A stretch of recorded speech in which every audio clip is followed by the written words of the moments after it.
right about now.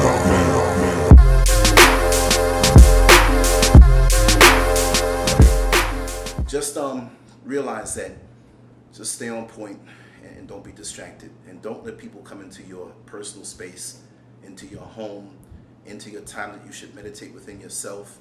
And another thing I want to say really quick, I love church. Haven't been there in a month of Sundays, but you know what? Church I compare to a hospital waiting room, okay, with a bunch of sick people.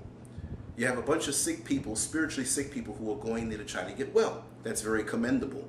But when you're in the hospital waiting room with everybody coughing and sneezing and puking and smelling and infected, you might pick something up. You might go to church and enhance the demons in you that you already have because you see a kindred spirit. Okay, if you're a man who has the wandering eye and there's a woman sitting next to you with the exposed thigh, it's just a matter of time before the both of you tip one out the waiting room and you're not looking to get healed. Okay, I'm not saying that's all it is. I'm not saying you should not go, but don't think when you get within those walls, the brick and mortar walls of the physical church, that, oh, I'm in church, it's okay. You got a lot of little spirits, strange things floating around. And in my home, I'm not trying to have it. When you have more than yourself or your mate living there, siblings, there'll be visitors that come by, but keep your eye on them, okay? When they play those games, you don't always attack. They want to see where they can get in.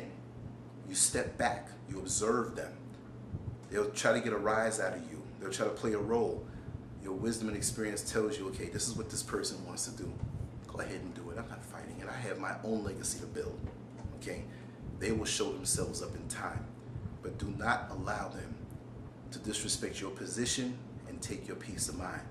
They can play the game and run around chasing the tail all they want, but as long as at the end of the day, you did what God told you to do, as far as your positioning, it doesn't have to be anything super great. You all know that I believe the smallest task is just as great as the one that's just as public and revered. I don't want to be one of these guys who are like a politician who will only donate to a worthy cause when the news cameras are there at 5 o'clock or 11 o'clock at night so I can get credit for it to be, oh, he's a good guy. Because honestly, in this life, there are a lot of people out there who don't think I'm too good at all. And I'm not trying to be. I can admit to my mistakes. I can talk about them. I can expose them. And there'll be a lot of things about myself in the future that I'm going to expose and talk about. I'm going to put myself up as the standard, okay? Not the standard for trying to be better than anybody, but the standard for saying, hey, this is the mistake I made. And this is why I know about this situation.